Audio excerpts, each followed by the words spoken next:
At 11 pro-abortion groups are speaking out after pre-filed legislation in the South Carolina House would put a near-total abortion ban in place. Thanks for joining us at 11. I'm Trish Williford. Edward is off tonight. Several sponsors of the legislation are from our area.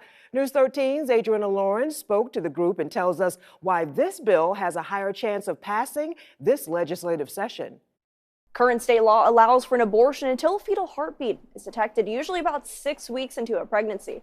But this proposed bill would criminalize all abortions with a few exceptions. As a mother, that was a decision that I made to have children. And so I don't think it's fair to take that away from other people who, need to make that decision for themselves. House Bill 3457, also known as the Human Life Protection Act, was pre-filed on December 5th. It would make an abortion illegal in South Carolina, with the exception of incest, rape, or to prevent the mother's death. Ashlyn Perot is the executive director and co-founder of the Palmetto State Abortion Fund. She says this bill will have consequences on women seeking safe abortions.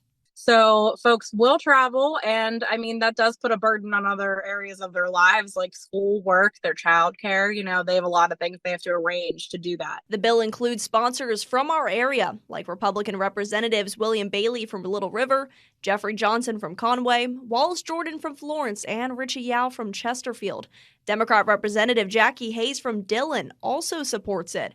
Perot says even though there is a Republican supermajority between the House and Senate, this bill could still run into some issues. We have two factions of the Republican Party that are just fighting each other constantly, and they don't agree. So I don't know that something else will pass. Perot says the Palmetto State Abortion Fund will continue to advocate putting a stop to restrictions. She says she hopes lawmakers take one thing into consideration this legislative session. They're not doctors.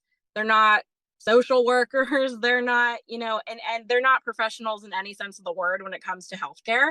So they should really just stay out of it unless they want to get on the front lines and start dealing with it. Perot says don't be afraid of calling your lawmaker to let them know what you do or don't support. We tried reaching out to Representative Bailey and Johnson, but haven't heard back just yet. In the newsroom, Adriana Lawrence, News 13.